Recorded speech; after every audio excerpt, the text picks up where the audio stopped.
से ये कहूँ कि आप हर साल सिर्फ 50,000 रुपए बचाकर बिना किसी रिस्क के, बिना टैक्स दिए 15 साल के बाद 13 लाख से भी ज्यादा की कमाई कर सकते हैं, वो भी सरकार की 100% गारंटी के साथ। तो क्या आपको यकीन होगा? शायद दोस्तों नहीं। स्वागत है आप सभी का आपके अपने चैनल में। आज हम बात करेंगे भारत सरकार की सबसे भरोसेमंद स्कीम जिसका नाम है पीपीएफ या पब्लिक प्रोविडेंट फंड, जिसे पीपीएफ के भी नाम से जाना जाता है। यह स्कीम क्यों खास है, इसमें कैसे निवेश करें, कितना ब्याज मिलेगा और क्या कमियां हैं, सब कुछ हम समझेंगे एक आसान से उदाहरण के साथ। तो वीडियो को पूरा अंत तक देखिएगा, आज की वीडियो आपके लिए कमाल की हो भी सकती है। तो चलिए सबसे पहले हम पार्ट 1 से शुरू करते हैं। इस वीडियो को मैंने 6 पार्ट में डिवाइड करके रखा है। ओके। तो यहाँ पे फर्स्ट पार्ट है कि आखिरकार ये पीपीएफ है क्या। बहुत सारे लोगों के लिए ये नया शब्द भी हो सकता है, जिन्हें नहीं पता उनके लिए बता दूं पीपीएफ एक लॉन्ग टर्म सेविंग स्कीम है जिसे सरकार चलाती है, जहां पर आपको मिलता है लगभग 7.1% का सालाना ब्याज। ये 2025-26 का ब्याज है। वैसे ये हर साल कंपाउंड होता है और मार्च की 31 तारीख को ऐड होता है आपके खाते में, और जो हर तिमाही सरकार द्वारा तय भी किया जाता है। मतलब इस ब्याज को सरकार तय करती है। पीपीएफ अकाउंट पोस्ट ऑफिस, सरकारी बैंक या कुछ प्राइवेट बैंक में भी खोल सकते हैं। इसमें जो निवेश होता है ना, वो बिल्कुल टैक्स फ्री होता है और सरकार की गारंटी के साथ होता है। मतलब अगर आप मार्केट के रिस्क को नहीं झेलना चाहते, आपको भी पता है कि मार्केट कभी अप कभी डाउन करती ही है मूवमेंट, और आपका जो रिटर्न है वो सेफ नहीं होता, और आप चाहते हैं कि आप जो भी निवेश करें उसमें आपको एक गारंटेड रिटर्न मिले, तो भाई आपके लिए ये एक सेफ इन्वेस्टमेंट हो सकता है। तो यहाँ पे मार्केट के उतार चढ़ाव के बिना, और सबसे इंपॉर्टेंट चीज कि जो आपके रिटर्न पे गवर्नमेंट के थ्रू टैक्स लगता है वो भी बिल्कुल फ्री होगा। यानी आपको आपको बिना किसी टेंशन के एक अच्छा रिटर्न मिल सकता है, वो भी गवर्नमेंट की गारंटी के साथ। पार्ट 2 में हम ये बात करते हैं कि आखिरकार इसमें कितना पैसा निवेश किया जा सकता है, मिनिमम और मैक्सिमम। तो दोस्तों इसमें सालाना कम से कम 500 रुपए से शुरुआत की जा सकती है और ज्यादा से ज्यादा 1.5 लाख तक की निवेश कर सकते हैं। जी हाँ दोस्तों, यहाँ पे एक लिमिट लगाई गई है 1.5 लाख रुपए की, उससे ज्यादा आप यहाँ पे निवेश नहीं कर सकते। पैसा आप एक बार में भी डाल सकते हैं या फिर आप चाहें तो हर महीने थोड़ा थोड़ा करके एसआईपी की तरह निवेश कर सकते हैं। यानी अगर हम इसे बात करें म्यूचुअल फंड के हिसाब से, तो इसमें पैसा आप लमसम भी डाल सकते हैं और आप एसआईपी की तरह थोड़ा थोड़ा हर महीने भी जमा कर सकते हैं। ब्याज कंपाउंडिंग बेसिस पर हर साल जुड़ता है, जैसे कि मैंने आपको बताया कि एनुअली कंपाउंडिंग होती है।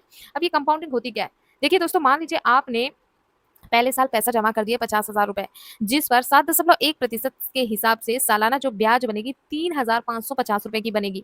तो जब अगले साल ये ब्याज कंपाउंड होगा, तो सिर्फ आपकी जमा राशि पे नहीं, बल्कि जो 3,550 रुपए का ब्याज मिला है उस पर भी आपको ब्याज मिलेगा। तो यहाँ पे आपको ब्याज पर ब्याज का फॉर्मूला देखने को मिलता है, और इसी को कहते हैं कंपाउंडिंग, जो कि इस अकाउंट को या फिर इस स्कीम को बेटर बनाती है बाकी सम स्कीम से।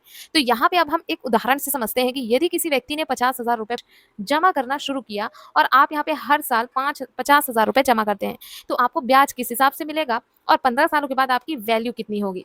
दोस्तों यदि आपने पहले साल 50,000 रुपए जमा किया, तो आपको पहले साल 3,550 रुपए का ब्याज मिलेगा, जिसमें आपकी टोटल वैल्यू हो जाएगी, यानी जो आपका इन्वेस्टमेंट अमाउंट है और आपका ब्याज सहित मिलाकर अमाउंट होगी 53,550 रुपए की।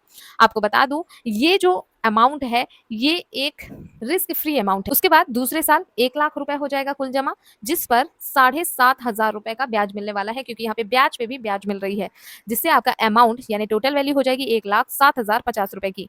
इसी तरीके से अगले 5 सालों में आपका 2.5 लाख रुपए जमा होगा, जिसमें एक साल में आपको 14,000 के लगभग की ब्याज मिलेगी, और आपका ये जो 2.5 लाख रुपए है वो 2.5 लाख से ज्यादा का टोटल वैल्यू बना लेगा। अब बात करते हैं 10 सालों के निवेश पे। मान लीजिए आप 10 सालों तक इस निवेश को कंटिन्यू रखते हैं, तो आपका टोटल जमा हो जाएगा 5 लाख रुपए, जिसमें आपका ब्याज 10 सालों तक 38,000 रुपए सालाना मिलना शुरू हो जाएगी, और आपका लगभग जो हो जाएगा अमाउंट 6.8 लाख रुपए की। जी हाँ, 6,80,000 के लगभग। अब वहीं पे जब 15वां साल आएगा, तब आपका जो निवेश अमाउंट होगा वो 7,50,000 का होगा। ठीक है, 50,000 हर साल के हिसाब से 15 साल में आपने जमा किए 7,50,000 रुपए, जिसमें एक साल में जो आपको ब्याज मिलेगी वो लगभग 55,000 रुपए की मिलेगी। दोस्तों ये मैं सिर्फ ब्याज की बात कर रही हूँ।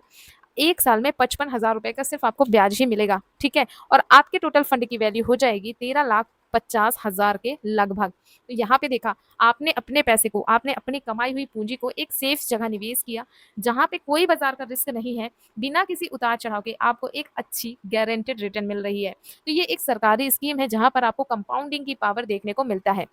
तो यहाँ पे आपको बताऊं कि आपने तो कुल निवेश किया 7.5 लाख ही रुपए, जिसमें आपको पीपीएफ अकाउंट से जो कमाई हुई वो लगभग 6 लाख से ज्यादा की हुई। इसलिए आपके टोटल मेच्योरिटी पे 13,56,000 के लगभग आपको अमाउंट दिया जाएगा। और बेस्ट पार्ट ये है कि ये पूरी तरीके से टैक्स फ्री है। मतलब यहाँ पे ना कोई भी किसी तरीके का टैक्स नहीं लगता है, तो ये पूरी तरीके से सेफ है। बिना 1 रुपए कटे आपको आपका मैच्योरिटी अमाउंट मिल जाता है एंड यहाँ पे किसी तरीके का कोई टीडीएस भी नहीं कटता, जिसकी वजह से ये जो स्कीम है वो बेस्ट स्कीम मानी जाती है। अब इसके कुछ फायदे और नुकसान के बारे में भी बात करते हैं। देखिए पीपीएफ अकाउंट बहुत जबरदस्त है, तो क्या सिर्फ इसके फायदे ही फायदे हैं? शायद नहीं। मैं इसके नुकसान के बारे में भी बताऊंगी, लेकिन उसके लिए आपको वीडियो को कंटिन्यू देखना है। और यहाँ पार्ट 4 में हम समझेंगे कि पीपीएफ अकाउंट के बड़े फायदे क्या हैं। देखिए सबसे बड़ा फायदा ये है कि ये 100% सुरक्षित होता है। यहाँ पे आपको गवर्नमेंट गारंटी मिलती है, जिससे आपका पैसा 100% सुरक्षित होता है। ठीक है, सरकार की यहाँ पे गारंटीड होती है, ना तो मार्केट का रिस्क होता है, ना ही डूबने का डर होता है। ओके, एंड यहाँ पे आपको ट्रिपल टैक्स बेनिफिट मिलता है, यानी ईईई, जिसे एग्जाम एग्जाम एग्जाम कहते हैं।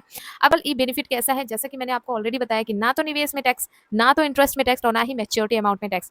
निवेश पर 1.5 लाख तक का टैक्स छूट भी मिलता है सेक्शन 80C के तहत। ठीक है, ये गवर्नमेंट आपको सब्सिडी देती है। ब्याज पर भी कोई टैक्स नहीं लगता भाई, और मैच्योरिटी अमाउंट भी पूरी तरीके से टैक्स फ्री रहती है। तो यहाँ पे आपको ट्रिपल ई टैक्स बेनिफिट देखने को मिलते हैं। अब बात करते हैं कंपाउंडिंग के कमाल के बारे में, जो कि इसका तीसरा जबरदस्त बेनिफिट है। हर साल ब्याज पर भी ब्याज मिलता है और लॉन्ग टर्म में पैसा बहुत तेजी से बढ़ता भी है। तो ये आपको तीसरा बड़ा बेनिफिट देखने को मिलेगा। एंड जो चौथा बेनिफिट है उसमें आपको लोन, और अगर आप प्री मेच्योरिटी पे डालना चाहते हैं तो वो भी आप कर सकते हैं। अब ये लोन और प्री मेच्योरिटी निवेश की प्रक्रिया क्या होती है, चलिए वो समझते हैं। 3 से 6 साल के बीच आप लोन ले सकते हैं अपने ही पैसों पर। जो भी आपने पैसा जमा किया उस आधार पर आप पैसों से लोन ले सकते हैं, और 7वां साल से आप आंशिक रूप से पैसा निकाल सकते हैं। देखिए वैसे तो इसमें लॉकिंग है, लेकिन अगर किसी मेजर प्रॉब्लम की वजह से, जैसे हायर एजुकेशन या फिर काफी गंभीर बीमारी हो जाती है, तो उस कंडीशन में 7वें साल से आप कुछ पैसा निकाल भी सकते हैं। ओके, अब यहाँ पे एक और बेनिफिट आपको देखने को मिलता है नॉमिनेशन का एंड माइनर अकाउंट का। मतलब इस अकाउंट में आप नॉमिनी भी जोड़ सकते हैं, ताकि आपको कुछ हो जाए तो आपका जो अमाउंट है वो सेफली आपके नॉमिनी को दे दिया जाए। एंड अगर कोई व्यक्ति चाहे कि अपने बच्चों के नाम पे ये अकाउंट खुलवाया जाए या स्कीम लिया जाए, तो वो ये भी कर सकता है, इसमें ये सुविधा मिलती है। आप अपने बच्चों के नाम पर भी इस अकाउंट को खुलवा सकते हैं। जो 6 बेनिफिट है वो ये है कि स्मॉल सेविंग से शुरुआत, मतलब 500 रुपए से भी खाते को चालू किया जा सकता है। या अगर आपके पास अभी ज्यादा अमाउंट नहीं है, तो आप 500 रुपए सालाना, ना कि मंथली, सालाना, साल में एक बार आपको 500 जमा करना होगा। फिर जैसे जैसे आपकी आमदनी बढ़ती है उस हिसाब से आप यहाँ पे अमाउंट को भी बढ़ा सकते हो। तो ये कुछ 6 बेनिफिट थे जो कि बहुत जबरदस्त है इस अकाउंट को या इस स्कीम को खास बनाने के लिए। लेकिन इसकी कुछ सीमाएं भी हैं जिसे जानना जरूरी है। अगर आप पीपीएफ अमाउंट जमा कर रहे हो तो फिर आपको इसकी सीमाएं भी देख लेनी चाहिए, जो कि जानना जरूरी है। तो यहाँ पे सबसे बड़ी सीमा ये है लंबा लॉकिंग। जी हाँ दोस्तों, यहाँ पे लंबा लॉकिंग पीरियड होता है। यानी ये स्कीम ये कहती है कि 15 साल तक पैसा नहीं निकाल सकते। ठीक है, 15 साल तक पैसा नहीं निकाल सकते, केवल 7वें साल से कुछ पैसा निकालना संभव हो पाएगा। तो यानी आप तब भी पिछले 7 सालों तक कोई भी पैसा निकाल नहीं सकते। 7 साल जब हो जाएंगे इस खाते को, तब उसके बाद आप थोड़ा थोड़ा पैसा निकाल सकते हैं इससे। ठीक है, दूसरा ये कि यहाँ पे ना 5 सालों तक से पहले इस खाते को बंद नहीं किया जा सकता। यानी आप सोचो कि मैं नहीं जमा कर पा रहा हूँ, मैं बंद कर दूं, तो 5 साल तक आप इस खाते को क्लोज नहीं कर सकते हैं। तो ये भी इसकी एक सीमा है। ठीक, ओके। सालाना निवेश की लिमिट है। सालाना निवेश की लिमिट मतलब जैसे मिनिमम अमाउंट तो 500 है, पर मैक्सिमम सिर्फ 1.5 लाख रुपए। तो 1.5 लाख से ज्यादा अगर आप जमा करते हो तो ना आपको ब्याज मिलेगा और ना ही टैक्स की छूट मिलेगी। तो यहाँ पे 1.5 लाख तक की यहाँ पे अमाउंट फिक्स किया गया है। ठीक है, एंड जो ब्याज दर है वो फिक्स नहीं है। मतलब आपको गारंटेड रिटर्न तो मिलता है, लेकिन जो ब्याज है जैसे अभी 7.1% है, हो सकता है आगे चल के ये और बढ़ जाए या हो सकता है कि ये कम हो जाए। तो यहाँ पे एंड चौथे नंबर पे है प्री मेच्योर क्लोजर मुश्किल है। तो जैसे कि मैंने आपको बताया है कि 5 साल के पहले इस अकाउंट को बंद नहीं किया जा सकता, कुछ परिस्थितियों को छोड़ के। यदि बीमारी है काफी खास या फिर पढ़ाई के लिए पैसों की जरूरत है, तो उस कंडीशन में अकाउंट को बंद करवा सकते हैं। ठीक है, अब अगर आपको लगता है कि आपको पीपीएफ खाता खोलना है या स्कीम में निवेश करना है, तो कैसे कर सकते हो, चलिए उसके बारे में भी हम जान लेते हैं। का जो स्कीम है वो किसी भी post office, SBI, HDFC bank या फिर आईसीआईसी बैंक में आप खोल सकते हैं। ठीक है, सब जगह सेम प्रोसेस ही होता है। वहां तो आप मैनुअली फॉर्म भर के कर सकते हो या फिर ऑनलाइन भी कर सकते हो।